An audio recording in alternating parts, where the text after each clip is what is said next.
नमस्कार साथियों। कोर्ट में दरिंदे संजय राय के बयान से साफ हो गया है कि कोलकाता के अस्पताल में हुए रेप केस मामले में एक से ज्यादा लोग शामिल थे।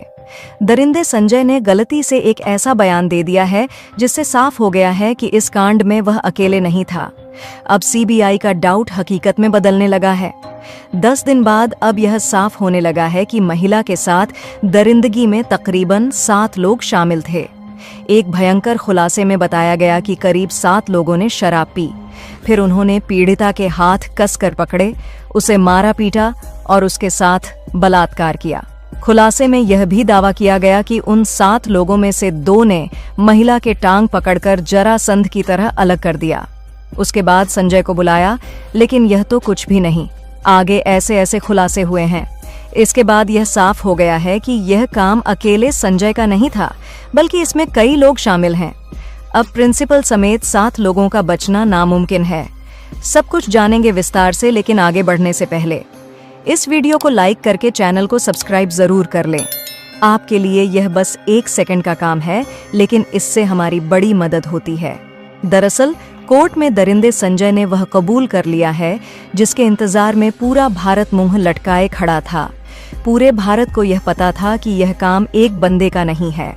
ये संदेश अब हकीकत में बदलता दिख रहा है कि इस बलात्कार कांड में कोई एक नहीं बल्कि तकरीबन 7 लोग शामिल हैं और यह पूरी तरह से प्लान मर्डर है। इसी वजह से सीबीआई एक्शन में है और कोलकाता के रेप मर्डर केस में 7 आरोपियों का पॉलीग्राफी टेस्ट शुरू हो गया है। उधर सीबीआई के अनुसार बिना दरवाजे वाले सेमिनार हॉल में बलात्कार हुआ और किसी को चीख सुनाई क्यों नहीं दी। अब सीबीआई यह जानने की कोशिश कर रही है कि अपराध को बिना किसी बाधा के कैसे अंजाम दिया गया। क्या कोई व्यक्ति हॉल के बाहर निगरानी कर रहा था? सीबीआई यह भी देख रही है कि सेमिनार हॉल से कोई चीख या शोर क्यों नहीं सुनाई दिया। इन सभी तथ्यों से यही साफ होता है कि महिला के साथ दरिंदगी सेमिनार हॉल में नहीं बल्कि कहीं और की गई थी। उन्हें किसी और रूम में जमकर मारा पीटा गया था और फिर हत्या के बाद उन्हें सेमिनार हॉल में लाकर रख दिया गया, जिसके बाद उनके शव को दरिंदे संजय के हवाले कर दिया गया।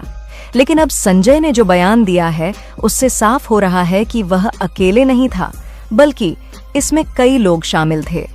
अदालत में दिए गए संजय के बयान को तो जानेंगे, लेकिन उससे पहले सबसे भयंकर खुलासे को देखते हैं, जिसमें 7 लोगों के शामिल होने का दावा किया जा रहा है।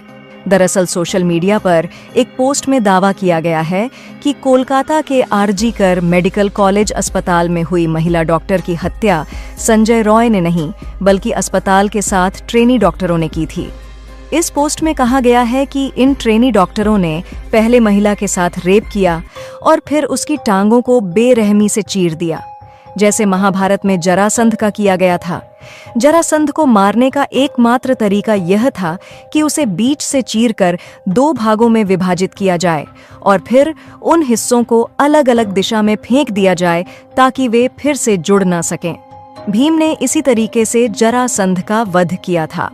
एक्टिविस्ट मधु किश्वर ने सोशल मीडिया प्लेटफॉर्म पर इस बारे में एक पोस्ट किया, जिसमें उन्होंने बताया कि अस्पताल में काम करने वाली एक महिला डॉक्टर और उसकी दोस्त के बीच हुई फोन कॉल बातचीत में यह दावा किया गया है। उन्होंने इस बातचीत का ऑडियो भी शेयर किया जो बंगाली में है। माना जा रहा है कि सीबीआई को इस ऑडियो कॉल से कई गंभीर सुराग मिल सकते हैं। मधु किश्वर के अनुसार इस बातचीत में कहा गया है कि महिला एक बहुत ही होशियार स्टूडेंट थी, लेकिन उसे अस्पताल और प्रिंसिपल के कुछ बेहद भयानक राज्य पता थे, जिसके कारण उसे धमकियां दी जा रही थीं कि उसे अपनी थीसिस पूरी नहीं करने दी जाएगी। लेकिन इसके बावजूद भी महिला डरने वाली नहीं थी। उसने इसका विरोध किया और कहा कि अगर उसे परेशान किया गया तो वह अस्पताल की काली करतूतों को उजागर कर देगी, जिसके बाद पिछले 6 महीनों से उसे लगातार परेशान किया जा रहा था। उसे बिना रुके 36 घंटे की नाइट शिफ्ट पर रखा जा रहा था और उस पर भारी काम का प्रेशर डाला जा रहा था। चेस्ट डिपार्टमेंट के हेड, सीनियर पीजीटी और अन्य लोग भी इस बात से वाकिफ थे कि प्रिंसिपल और उनके ग्रुप नेक्सस का इस स्टूडेंट पर कितना दबाव था। इस बात से साफ है कि प्रिंसिपल समेत पूरा अस्पताल उस महिला के खिलाफ खड़ा हो गया था, क्योंकि वह सच और न्याय के लिए झुकने को तैयार नहीं थी। इस सब के बावजूद भी वह लड़की अपने स्टैंड पर अड़ी थी। 9 अगस्त 2014 की रात इन सभी ने मिलकर उसके खिलाफ साजिश रची। पोस्ट में बताया गया कि रेप और मर्डर पहले से प्लान किया गया था। यह अब तक का सबसे खौफनाक खुलासा है और सीबीआई इसी के आधार पर जांच आगे बढ़ा रही है। इस बातचीत में यह भी कहा गया कि पहले कई पीजीटी और सीनियर डॉक्टर्स सेमिनार रूम में आराम करते थे, लेकिन उस रात पीड़िता को अकेले वहां सोने के लिए कहा गया। कुछ स्टूडेंट्स ने अफवाह फैला दी कि कमरा निर्माणाधीन है और वहां कोई नहीं जा सकता, जिसके बाद उसे सेमिनार हॉल में किसी की जाने की हिम्मत नहीं हुई। फोन पर बात कर रही अस्पताल के डॉक्टर ने दावा किया कि घटना से पहले 4 साथी स्टूडेंट्स ने पीड़िता के साथ सेमिनार रूम में डिनर किया था, जिसमें एक लड़की भी शामिल थी। यह चारों सीबीआई के रडार पर हैं और इनकी पॉलीग्राफ टेस्ट भी कराई जा रही है। लेकिन इसके बाद पीड़िता को सेमिनार रूम में अकेले सोने के लिए कहा गया। बातचीत में यह भी बताया गया कि करीब 7 लोगों का एक ग्रुप नीचे गया और शराब पी। फिर उन्होंने पीड़िता के हाथ कसकर पकड़े, उसे मारा पीटा और उसके साथ बलात्कार किया। इस वारदात में एक महिला ने भी मदद की। खुलासे में यह भी दावा किया गया कि उनमें से 2 ने पीड़िता के पैर पकड़कर जरा संध की तरह अलग कर दिया, जिससे उसकी पेल्विक की हड्डियां टूट गईं। उन्होंने उसकी कॉलर बोन को भी तोड़ दिया और फिर उसे उल्टा लिटाकर उसके ऊपर जूते से रौंदा। उसके सिर को इतनी बुरी तरह कुचला गया कि उसकी खोपड़ी फट गई। इस तरह से 9 अगस्त की देर रात कोलकाता के आरजी-कर हॉस्पिटल में ट्रेनी डॉक्टर की रेप के बाद हत्या कर दी गई। देखिए, अगर यह सभी बात सच है तो फिर सीबीआई को इन 7 लोगों के खिलाफ सबूत जरूर मिलेगी और संजय राय के साथ इन 7 को भी कड़ी सजा मिलनी चाहिए। इसके बाद जब ये सभी लोग वारदात को अंजाम देकर सीढ़ियों से नीचे उतरे तो संजय रॉय को देखा, जो ग्रुप डी के दूसरे कर्मचारी के साथ शराब पी रहा था। इन डॉक्टरों ने संजय से कहा कि सेमिनार रूम में जाओ, वहां तुम्हारे लिए एक लड़की है। इसके बाद संजय ने अर्धनग्न शव के साथ बलात्कार किया ताकि उसका वीर्य पीड़िता की योनि में मिल सके। सुबह पीड़िता का अर्धनग्न शव मिला था। इसके बाद देश भर के डॉक्टरों ने विरोध प्रदर्शन किया। इस ट्वीट और इस खुलासे को स्वतंत्र तरीके से हम प्रमाणित नहीं कर सकते, लेकिन यह ट्वीट सीबीआई की जांच में काफी महत्वपूर्ण होने वाली है। माना जा रहा है कि सीबीआई ने भी 7 लोगों को रडार पर लिया हुआ है। कोलकाता के रेप मर्डर केस में 7 आरोपियों का पॉलीग्राफी टेस्ट शुरू हो गया है। मुख्य आरोपी संजय रॉय का टेस्ट जेल में ही हो रहा है। इसके अलावा सीबीआई ने आरजी-कर मेडिकल कॉलेज के पूर्व प्रिंसिपल डॉ.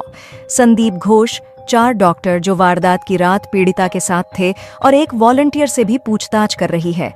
इन सभी का पॉलीग्राफ टेस्ट सीबीआई के कोलकाता ऑफिस में हो रहा है। 8 अगस्त की रात इन डॉक्टरों में से कुछ ने पीड़िता के साथ डिनर किया था। फिलहाल सीबीआई इन सभी से गहराई से पूछताछ कर रही है, लेकिन अदालत में आरोपी संजय ने एक बयान देकर सभी को हैरान कर दिया है। दरअसल 23 अगस्त को सियालदह कोर्ट ने संजय को 14 दिन की न्यायिक हिरासत में भेजा। इसी सुनवाई के दौरान संजय पॉलीग्राफी टेस्ट के लिए भी तैयार हुआ था।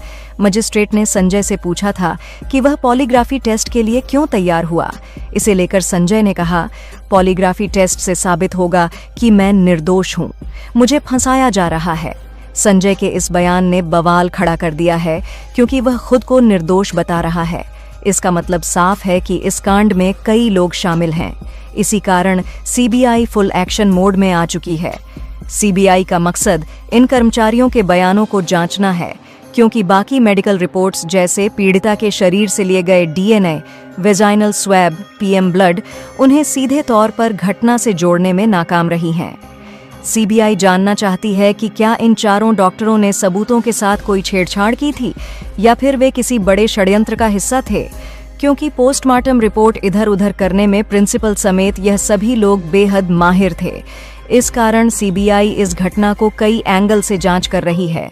आरजी-कर अस्पताल के पूर्व प्रिंसिपल संदीप घोष से आज लगातार 9वें दिन पूछताछ हो रही है। सीबीआई की टीम ने संदीप घोष से अब तक करीब 100 घंटे की पूछताछ कर ली है, लेकिन अब तक उनके जवाबों से संतुष्ट नहीं है, क्योंकि वह बार-बार अपने बयान बदल रहा है।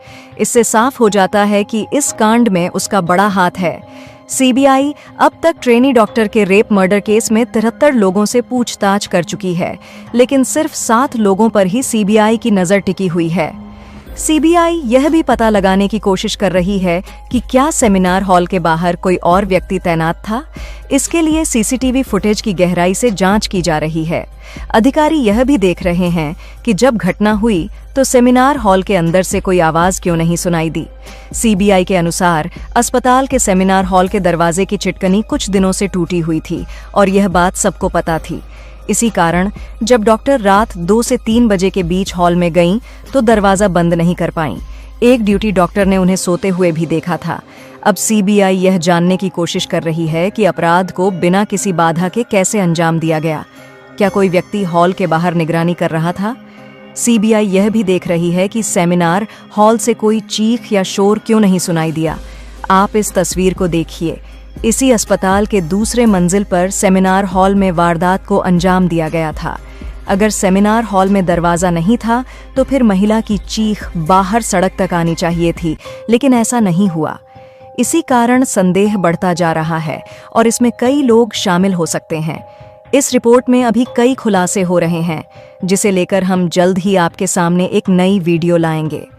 इस वीडियो में फिलहाल इतना ही। अगर आपको यह जानकारी अच्छी लगी हो तो इस वीडियो को लाइक, शेयर और चैनल को सब्सक्राइब जरूर कर लें। जय हिंद।